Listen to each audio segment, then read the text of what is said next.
সরকারি প্রকল্পের সুবিধা পাইয়ে দেওয়ার নাম করে গ্রামের বা শহরের সাধারণ গরিব মানুষের অ্যাকাউন্ট হাতিয়ে নেওয়া হচ্ছে এবং সেই অ্যাকাউন্টে ঢুকছে প্রতারণা এবং অবৈধ কারবারের টাকা। পরবর্তীকালে সেই সমস্ত প্রতারণার তদন্তে নেমে সেই মানুষগুলোই ফেঁসে যাচ্ছে, অথবা অনেক ক্ষেত্রে ইনকাম ট্যাক্সের নোটিশ আসছে সেই গরিব মানুষগুলোর নামে যে আপনার অ্যাকাউন্টে এত টাকা লেনদেন হয়েছে, ট্যাক্স দেননি। কি অসম্ভব অদ্ভুত একটা দুর্নীতি শুরু হয়েছে। কৃষ্ণনগর যে কোতোয়ালি থানা এবং সাইবার ক্রাইম পুলিশ বেশ কিছু এইরকম অ্যাকাউন্ট হোল্ডারদের খোঁজ পেয়েছে এবং বিহারের এক রাজনৈতিক নেতার নাম উঠে এসছে। পেপার কাটিংটা আমি দিচ্ছি, গত পরশুদিন পেপারে এটা নিয়ে অনেক লেখালেখি হয়েছে। একটা নতুন ধরনের প্রতারণা, আপনারাও শুনুন এবং জানুন। আশা করি সতর্কতার ক্ষেত্রে এটা খুব মূল্যবান হবে। নমস্কার, আমি প্রাণ চক্রবর্তী। বিভিন্ন বিষয় নিয়ে আপনাদের সাথে কথা বলি। আজকে একটা নতুন ধরনের প্রতারণার কৌশল। আপনার আমার ব্যাংক অ্যাকাউন্ট কতটা সুরক্ষিত, হঠাৎ করে যদি আপনার নামে একটি ইনকাম ট্যাক্স নোটিশ চলে আসে যে আপনি এত টাকা লেনদেন হয়েছে আপনার অ্যাকাউন্টে, আপনি ইনকাম ট্যাক্স দেননি, অথবা আপনার অ্যাকাউন্টে বা আপনার পরিচিত কারোর অ্যাকাউন্টে হঠাৎ করে সাইবার ক্রাইম থানার পুলিশ এসে তাকে তুলে নিয়ে গেল জিজ্ঞাসাবাদের জন্য যে আপনার কাছে ওই রকম কোনো দুর্নীতির কোনো অবৈধ টাকা আপনার অ্যাকাউন্টে ঢুকেছে, অথচ আপনি জানেনই না। কারণ আপনার সেই অ্যাকাউন্টটা হয়তো পাড়ার কোনো নেতা বা কোনো পরিচিত লোক আপনি 100 দিনের কাজের টাকা পাবেন বা অমুকের টাকা পাবেন বলে আপনার অ্যাকাউন্টটা নিয়েছে, অথবা আপনার আধার কার্ড দিয়ে আপনার নামে ভুয়ো অ্যাকাউন্ট খুলেছে। হ্যাঁ, ভুয়ো অ্যাকাউন্ট। এই ধরনের ঘটনাই সামনে এসেছে নদিয়ার কৃষ্ণনগরে। কিভাবে এটা সামনে আসলো, কিভাবে প্রকল্পটা যে সমস্ত কিছু বলবো। সামনে আসলো, আপনারা শুনেছেন কিছুদিন আগেই ট্যাব কেলেঙ্কারি, যে 11-12-এর ছাত্ররা মোবাইল কেনা বা ট্যাব কেনার জন্য 10,000 টাকা পায়, প্রচুর ভুয়ো সেই বিল করে টাকা তুলে নেওয়া হয়েছে। তার তদন্ত নেমেই উঠে আসে, যে পেপারের কাটিংটা আমি দিচ্ছি দেখুন, এখানে উঠে আসে যে বিভিন্ন জায়গার মানুষের, সাধারণ মানুষের অ্যাকাউন্টে টাকা ঢুকেছে, ট্যাবের টাকা। তাদেরকে এবার জেরা করার জন্য তুলে নিয়ে আসা হয়েছে থানায়, জিজ্ঞাসাবাদ করে যে আপনার অ্যাকাউন্টে এই টাকা ঢুকেছে। তারা বলছে যে না তো, আমরা তো এরকম কোনো, আমার বাড়ির কেউ পড়েও না, আমি টাকা পাবো কি করে। সেই তদন্তে যেতে যেতে পুলিশ দেখছে যে তাদের অ্যাকাউন্টগুলো স্থানীয় কোনো প্রভাবশালী বা অন্য কোনো মানুষ নিয়েছিল, যে আপনারা জব কার্ডের টাকা পাবেন বা অমুক টাকা পাবেন বলে টাকাটা ঢুকবে, টাকাটা আমরা তুলে নেবো, আপনাকে অল্প কিছু টাকা দেবো। মানে যাকে বলে অ্যাকাউন্ট ভাড়া নেওয়া। গরিব মানুষ, সাধারণ মানুষ ভেবেছে আমার অ্যাকাউন্ট নিয়ে এসে যদি আমাকে 2,000 টাকা দেয়, 500 টাকা দেয়, আমার কী ক্ষতি আছে, এইভাবে করে নিয়েছি। আরও একটি তথ্য সামনে এসেছে, শুধু এখানেই কিন্তু থেমে থাকেনি প্রতারণাটা, অন্য একটি চক্র কাজ করছে এই রকম। আপনার বা আমার আধার কার্ডটা কোনো কাজের কথা বলে, এই সুবিধা পাবেন সেই সুবিধা বলে হাতিয়ে নিচ্ছে, নিয়ে আমার বা আপনার নামে ভুয়ো অ্যাকাউন্ট নম্বর। এবার আপনি বলতে পারেন দাদা শুধু আধার কার্ড হলেই হয়? যারা জালিয়াতি করে তারা কিন্তু সব পারে। আধার কার্ড, ভোটার কার্ড বা ছবি হাতিয়ে নিয়ে তারা কিন্তু ভুয়ো গরিব সাধারণ মানুষ, গ্রাম বা শহরের সাধারণ গরিব মানুষ যারা একটু পড়ালেখা কম বোঝে বা এগুলো সম্বন্ধে সচেতন কম, তাদের নামে অ্যাকাউন্ট খুলছে, সেই অ্যাকাউন্টে বিভিন্ন প্রতারণা করছে। এই যে সাইবার ক্রাইমগুলো হচ্ছে, আমি বারবার ভিডিও করে সচেতন করছি, বিভিন্ন দুর্নীতির টাকাগুলো নিজের অ্যাকাউন্টে প্রতারক ডাইরেক্ট ঢোকায় না, তো তাহলে তো সে ধরা পড়ে যাবে।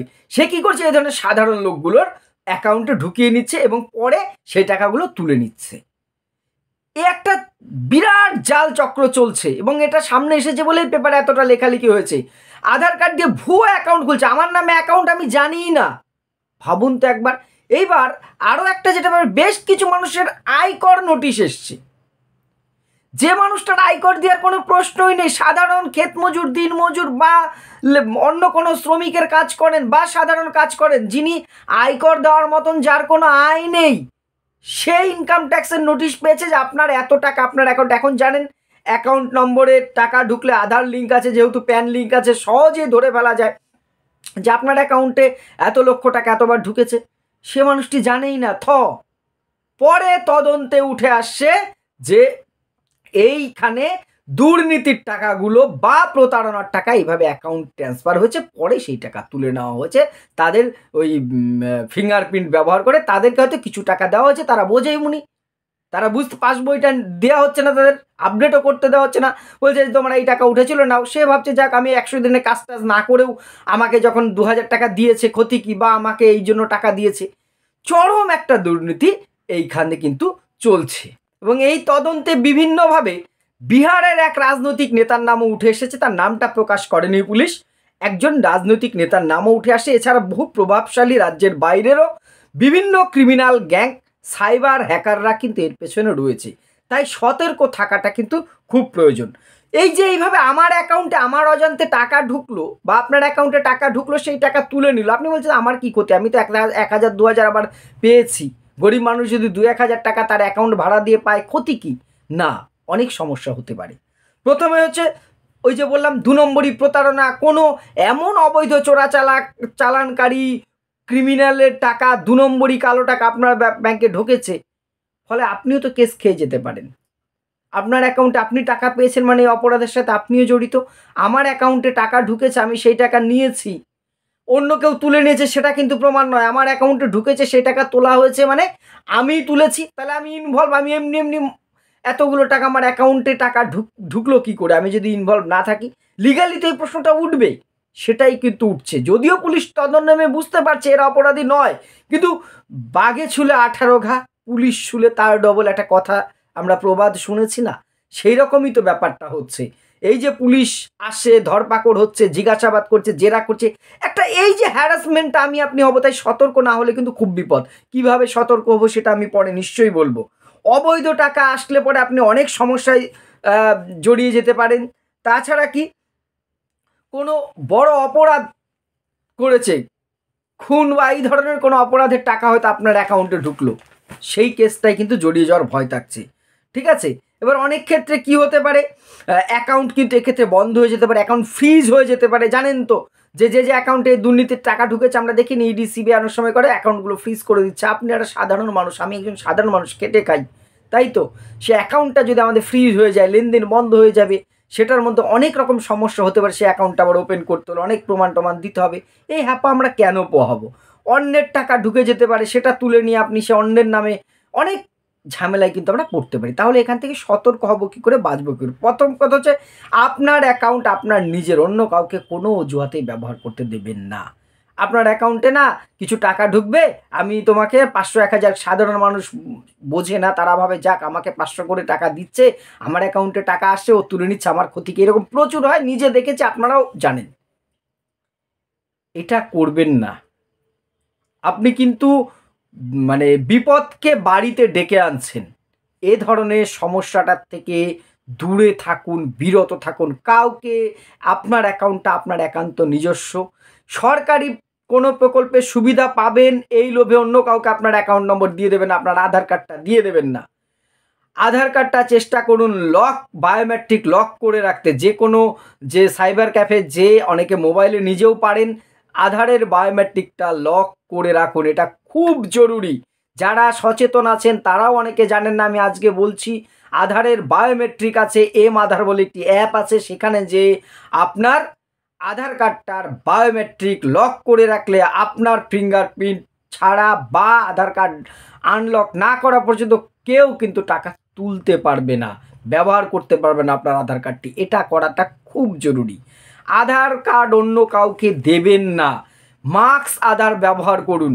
আপনি যে কোনো জায়গায় যে এটা অ্যাপ্লাই করুন, মার্কস আধার বলে লাস্ট 4টে ডিজিট থাকবে, বাকি ডিজিট ক্রস চিহ্ন, স্টার মার্ক করা থাকবে, বোঝা যাবে না, শুধু 4টে ডিজিট থাকবে। আপনি যে কোনো সরকারি কাজে দেবেন, সেটা গ্র্যান্ড হবে।